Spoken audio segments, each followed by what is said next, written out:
tant de diversité. Nous sommes tous différents. Nous venons de différents horizons. Nous avons des styles vestimentaires variés. Nous pratiquons différents métiers. Et nous portons des cultures dissemblables. Et pourtant, nous aimons tous célébrer. Nous étudions tous les Écritures. Nous avons tous besoin de nous recueillir et de prier. Vivre des relations authentiques et une spiritualité profonde parce que nous sommes complémentaires. Tous ensemble, nous formons l'Église adventiste du 7e jour. Ensemble, porteurs d'espérance. Qu'il fait bon passer ces moments avec mes frères et sœurs de France, de Belgique et du Grand-Duché. C'est pour moi aussi un moment de ressourcement. Il y a une vingtaine d'années, j'avais tenu une campagne d'évangélisation dans la ville de Madras, en Inde. Je faisais le tour des foyers pour encourager, pour prier. Et dans un des foyers, j'ai remarqué sur le mur un poster montrant une maison d'une banlieue américaine typique. Pimpante maison avec un garage et une grosse voiture américaine devant. Le rêve américain tout craché. Et en dessous de cette image se trouvait un texte biblique qui était celui de Jean chapitre 14, versets 1 à 3. Je me rends compte à la réaction que vous avez que je n'ai pas besoin de vous le citer, mais quand même, je vais vous le dire, il s'agit de la parole de Jésus qui promet à ses disciples de leur préparer une place auprès du Père, et lorsqu'il aura préparé une place, il reviendra pour les chercher afin que là où il est, ils y soient aussi. Je ne sais pas comment vous imaginez le ciel, comment vous imaginez la demeure que Jésus est en train de vous préparer. Pour certains, il s'agit d'atteindre le rêve américain, mais moi qui vis aux États-Unis, je peux vous assurer que j'ai encore un autre rêve. C'est bien beau de vivre dans une belle banlieue, mais il y a encore plus dans la vie. Je ne sais pas comment vous envisagez le ciel, sans voiture, sans trafic, sans périph', congestionné, sans pollution certainement. La Bible ne nous dit pas tellement en fait sur la façon dont le ciel sera concrètement. Mais il y a une notion plus importante que j'aimerais que nous contemplions ce soir, que celle d'un rêve matérialiste. C'est une notion que nous trouvons dans la deuxième épître de Pierre, au chapitre 3, au verset 13, où il nous est dit que nous attendons, comme Dieu l'a promis, un nouveau ciel et une nouvelle terre où la justice habitera. Le texte original, en fait, nous dit que c'est là où la justice habite au temps présent, où la justice demeure. Il s'agit donc non pas d'une notion matérialiste, mais vraiment profondément existentielle, qui s'adresse à nos aspirations les plus profondes. J'ai trouvé que la version américaine de ma Bible a une expression qui rend ça encore d'une manière plus attrayante, car elle parle de « the home of righteousness », que je traduis en disant « la patrie de la justice ». Que pensez-vous de la traduction ? La patrie de la justice. J'aime le mot patrie parce qu'il contient le mot père, la patrie, c'est la maison du Père. Et la patrie évoque toutes sortes de choses et certainement un sens d'appartenance, un sens de pérennité profond. La patrie de la justice, c'est là où la justice a trouvé son origine. C'est une notion de provenance aussi bien que d'aboutissement, de permanence. Pouvons-nous, frères et sœurs, ce soir, nous imaginer cela? L'aspiration la plus profonde de l'homme n'est-elle pas justement celle de la justice? Ça commence au stade le plus tendre de l'enfance. Je me souviens comment, de temps en temps, je devais dire à mes parents « Maman, c'est pas juste, ma petite sœur a reçu plus de crème glacée que moi. » Je suis sûr que chacun de vous avait ce genre de souvenir également. C'est la notion de justice, c'est quelque chose d'absolument fondamental, c'est incontournable dans notre vie. En fait, je propose que le plus grand défi que nous adressent nos contemporains athées, c'est qu'à la vue de la souffrance et de l'injustice qui existent sur cette terre, il ne peut pas s'imaginer qu'il existe un Dieu et encore bien moins un Dieu juste. Mon propos ce soir n'est pas d'entrer en matière par rapport à la notion de théodicée. Je vais tout simplement accepter par la foi que dans la maison de mon Père existe la justice. Une justice qui défie mon imagination. Car moi, comme vous, je suis profondément étranger en fait à cette justice. Nous sommes tellement baignés par l'injustice qui règne autour de nous, par l'injustice que nous subissons à travers les structures sociales, à travers une société qui nous assène des coups, quelquefois grands, quelquefois petits, de violence, de mini-violence, de toutes sortes de discriminations, de mesquinerie, de jalousie, et qui malheureusement trouvent aussi un chemin dans l'Église. Et c'est ce à quoi nous sommes régulièrement confrontés au quotidien dans la société qui nous entoure et par la force des choses, même dans l'Église, parce que celle-ci finalement reflète qui nous sommes dans le social. Si je posais la question ce soir, pourquoi ne grandissons-nous peut-être pas davantage dans nos rangs, dans nos églises en nombre?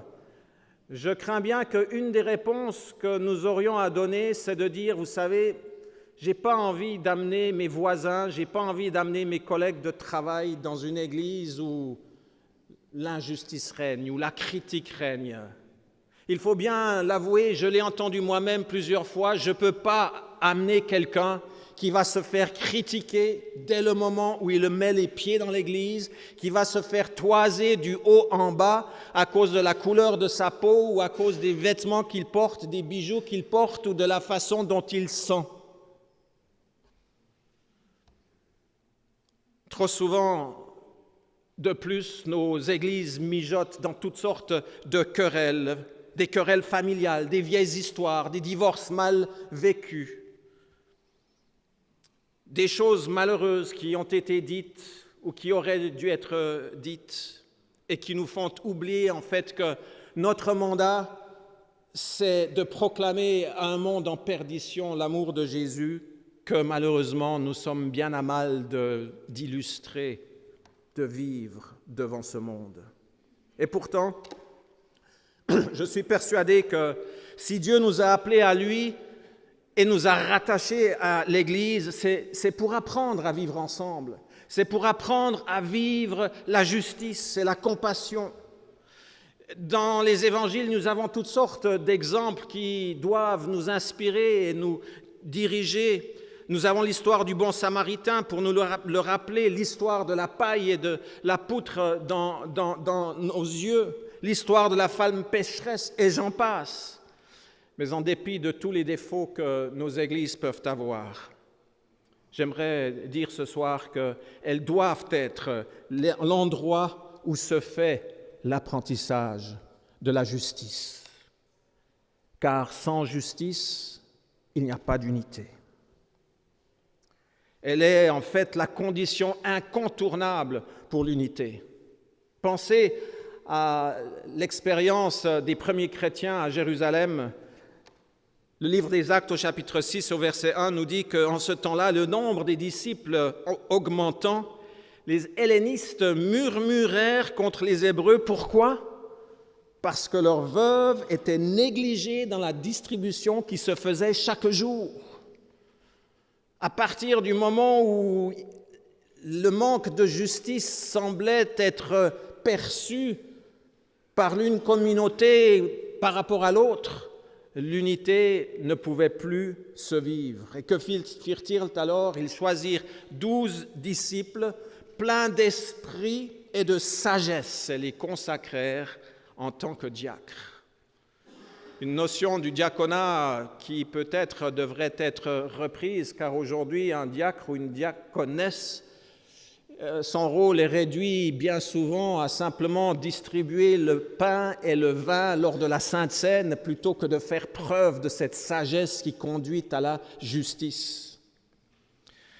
Et si nos églises doivent être le lieu où s'apprend la justice et où se fait l'expérience de l'unité, elles doivent aussi être l'expérience de l'apprentissage de cette justice, car la justice, l'équité, la civilité, ça doit s'apprendre, ça doit pouvoir s'apprendre.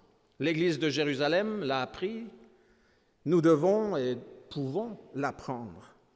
Même la société est capable de l'apprendre. Je vais vous donner un exemple que j'ai trouvé très intéressant et qui prétend que c'est dans le cadre de la famille, en fait autour de la table où l'on partage le repas familial, que s'apprend la façon de vivre d'une façon civile en société, que s'apprend le partage alors qu'on passe le plat autour de la table. Il y a une journaliste américaine du nom de Pamela Druckermann, un nom bien allemand, mais elle est américaine, qui s'est installée en France après avoir épousé un Français. Et elle s'est mise à observer la façon dont les petits Français sont élevés. Elle a été fascinée par le modèle français. Alors, elle vous donne une fleur vraiment. Elle a écrit un bouquin qui s'appelle, en anglais, « Bringing Up Baby », qui a été traduit en 27 langues, y compris le français. Le titre en français, c'est « Bébé made in France ». Le français moderne semble être devenu très poreux par rapport à l'anglais.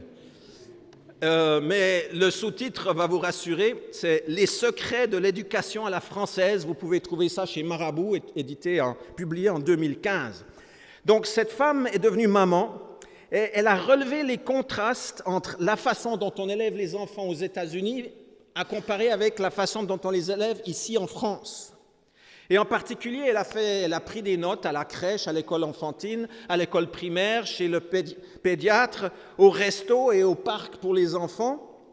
Et surprise, elle découvre que les enfants français, tenez-vous bien, sont beaucoup mieux élevés que les enfants américains.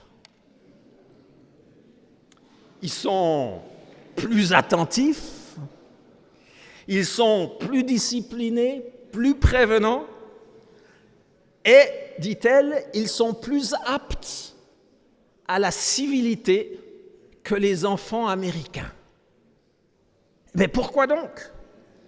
Elle cite une étude comme quoi 90% des ados de 15 ans en France consomment leur repas à la maison avec leurs parents, à comparer avec 67% en Amérique, et qu'en plus, les repas sont traités différemment, et en particulier à l'école. À l'école, figurez-vous, les enfants se voient servir sur des vraies assiettes, pas des assiettes en papier. Et de plus, la nourriture qu'on leur donne, ce n'est pas des hamburgers ou de la pizza, c'est de la vraie nourriture. Et elle a relevé, et un autre, en fait, un cinéaste du nom de Michael Moore a fait la même découverte, que tout cela contribue à ce que les enfants apprennent à se traiter avec une certaine civilité, plutôt que les enfants américains où tout passe à la poubelle.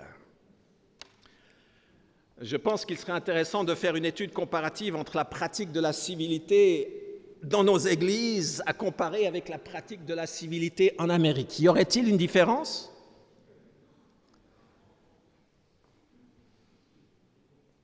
S'il est possible donc d'enseigner, d'éduquer nos enfants dans les valeurs de la civilité autour de la table, qu'en est-il de nos églises ?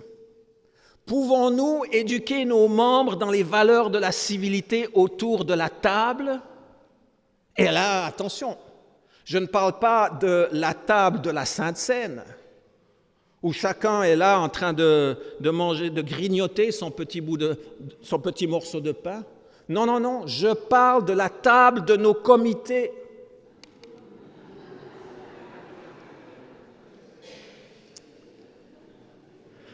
Frères et sœurs, personnellement, j'adore les comités. J'ai découvert ça dans un cours que Fred Zurcher nous donnait à Collonges, qui s'appelait « Principes de l'éducation chrétienne ». J'ai oublié les principes que j'ai lus dans le livre « Éducation ». Par contre, ce que je n'ai pas oublié, c'est la façon de tenir un comité. Et ça m'est resté. Et je dois dire qu'effectivement, à travers les années, j'ai appris à apprécier la façon dont nos comités fonctionnent. Bien sûr, il y a des exceptions, j'en ai mentionné une hier soir. Il y a toujours des exceptions, mais ce qui me passionne, me fascine, et je l'ai vu aujourd'hui encore une fois à l'œuvre dans notre comité de nomination, que c'est là qu'on développe ce sens de l'écoute respectueuse, qu'on s'entend, qu'on demande des clarifications, qu'on exprime sa façon de voir les choses. Et je lis sur les visages un engagement, un intérêt certain et réel, une façon de vivre la convivialité chrétienne. Et je suis persuadé que nous, en tant qu'Église, nous pouvons développer un sens de l'unité à partir de comités qui sont bien gérés et qui sont bien vécus.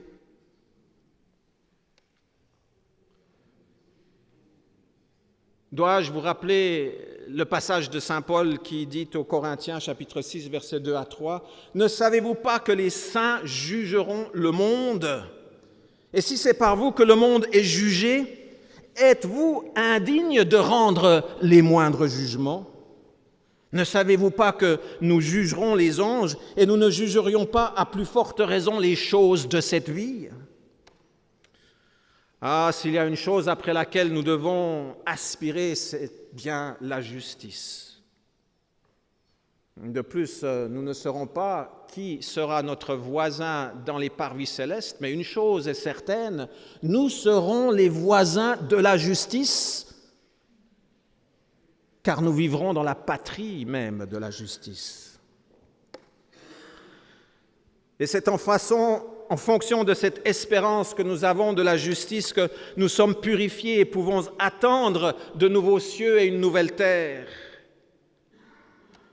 Mais profondément, comme nous le sommes marqués par l'injustice qui règne sur cette terre, il est certainement plus facile de se représenter la dimension physique de notre patrie céleste plutôt que la dimension morale. Car ici-bas, nous nous livrons constamment une concurrence acharnée dans la vie comme dans l'Église d'ailleurs.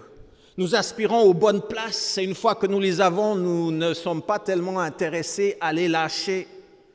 Nous aimons les garder, mais dans la patrie de la justice, nous pourrons nous permettre de partager tous nos dons sans crainte d'être abusés ou rejetés.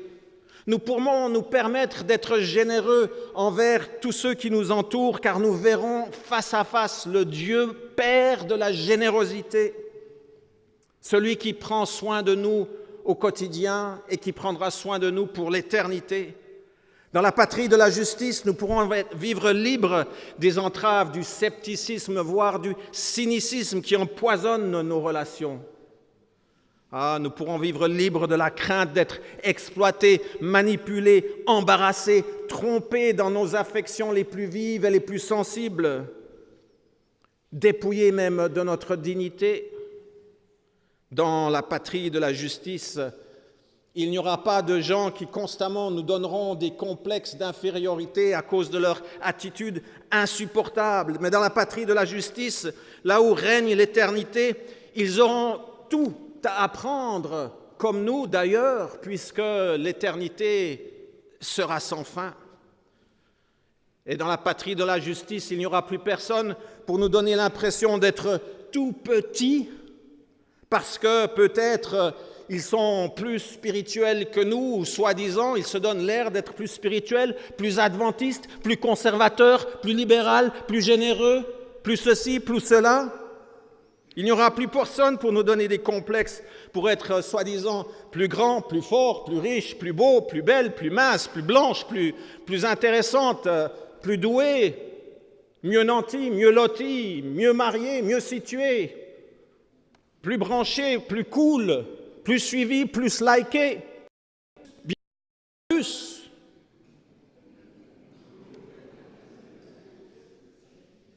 Nous connaissons ce genre de situation, constamment en train d'avoir à prouver aux autres que nous sommes mieux situés.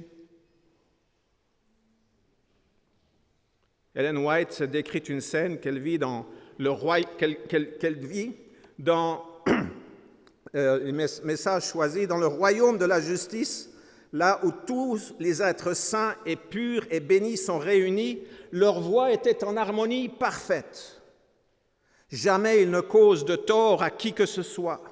Les princes des cieux, ça ce sera vous et moi, les princes des cieux, les potentats de ce royaume puissant, ne rivalisent qu'à faire le bien, cherchant le bonheur et la joie de chacun.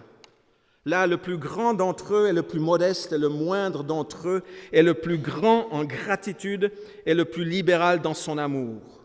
Aucune voix ne s'élève en querelle pour troubler la paix parfaite et bienfaisante des cieux. Est-ce que nous pouvons nous imaginer cela? Dans la patrie de la justice, nous serons en mesure de nous réjouir en la présence des autres rachetés parce qu'eux aussi reflèteront le caractère de la justice. Jamais plus nous serons déçus dans nos attentes.